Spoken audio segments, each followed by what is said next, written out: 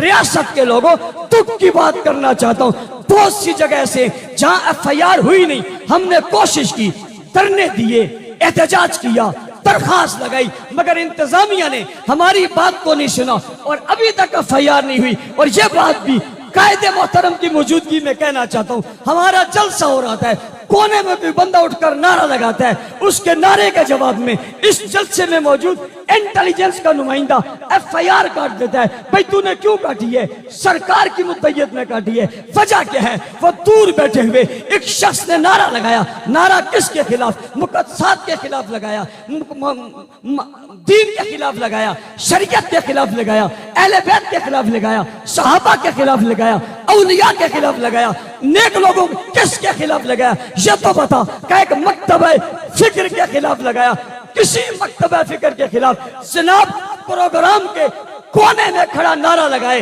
रियासत अपना किरदार अदा करते हुए फौरन FIR दर्ज करे और वहां स्टेज पर आलिम, जाकिर, मुज्तहिद, मेहमान खुसूसी स्पीकर पर तौहीन करे, गाली दे, किसी मजहब की नहीं, किसी आम फर्द की नहीं, देवबंदी की नहीं, बरेलवी की नहीं, अहले हदीस की नहीं, किसी आम फर्द की नहीं, तौहीन भी करे, तनकीस भी करे, एतराज भी करे, सहाबा पर करे, अहले बैत पर करे, उनकी शान में गुस्ताखी करे। पूछना चाहता हूं, मुझे धरना देने की क्यों जरूरत पड़ी? वहां तेरा कलम हरकत में आया, यहां क्यों हरकत में नहीं आया? सवाल है या नहीं? वहां हरकत में आ गया, यहां क्यों नहीं आया? यहां खामोशी क्यों है? यहां बताया क्यों नहीं जा रहा? यहां FIR और हम दरखास्त देते हैं तब भी नहीं। हमें कहा जाता है साइबर कराम में चले जाएं, साइबर कराम में चले जाएं, फिर हम सहाबाई किराम के पास चले जाएं, साइबर किराम में चले जाएं। उसे क्यों नहीं कहा था? वहां FIR क्यों की थी? वहां दहशतगर्दी की शिक क्यों लगाई थी? हमने मुकदमा जीले में। यहां तो FIR ही नहीं काट रहा, सादा FIR भी नहीं काट रहा, बताने पर भी नहीं काट रहा। ये दो अलग-अलग नजरें रियासत, इदारों, इंतजामिया की क्यों है? मैं इस बड़े इज्तिमा में सवाल करना चाहता हूं, ये ज्यादती क्यों है? और उस FIR के लिए अगली बात सुनिए, कायदे मोहतरम बैठे हुए हैं, बास जगहों पे इंतजामिया के लोगों ने कहा ये FIR दर्ज न करो, तुम्हें फॉर्चून में डाल देंगे, तुम्हें मुश्किल में आ जाएंगे, तुम्हारे लिए मुसीबत खड़ी हो जाएगी। जब ये बात नहीं बनी, फिर कहा चलो सुलह कर लो।